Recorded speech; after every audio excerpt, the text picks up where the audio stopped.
ಕಾಶ್ಮೀರದ ಟ್ರಾಲ್ನಲ್ಲಿ 3 ಉಗ್ರರ ಹತ್ಯೆ ಆಗಿದೆ. ಮೃತ ಜೈಷ್ ಉಗ್ರರ ಬೆನ್ನು ಬಿದ್ದಿದ್ರು ಎನ್ಐಎ ಟೀಮ್ ಅನ್ನೋದು ಗೊತ್ತಾಗ್ತಾ ಇದೆ.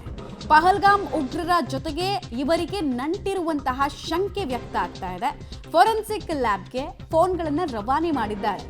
ಯಾಕಂದ್ರೆ ಅದರಲ್ಲಿ ಒಬ್ಬ ಆಸಿಫ್ನನ್ನ ಹೊಡೆದುರುಳಿಸಿದ್ರು ಅಂತ ಹೇಳ್ತಾ ಇದ್ರು. ಇನ್ನು 3 ಜನ ಇನ್ನೂ ಸಿಕ್ಕಿಲ್ಲ.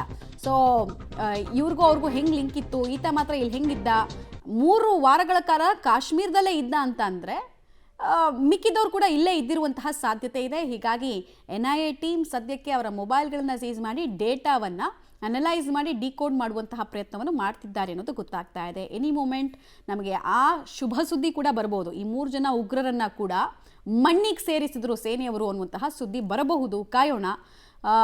ಆಸಿಫ್ ಅನ್ನುವಂತಹ ವ್ಯಕ್ತಿ ಇಲ್ಲಿ ಕಾಶ್ಮೀರದ ಕೆಲ ಭಾಗದಲ್ಲಿ ಈ ಉಗ್ರರನ್ನ ಕರ್ಕೊಂಡು ತಿರುಗಾಡಿದ್ದ ಅನ್ನುವಂತಹ ಮಾಹಿತಿ ಕೂಡ ಇದೆ.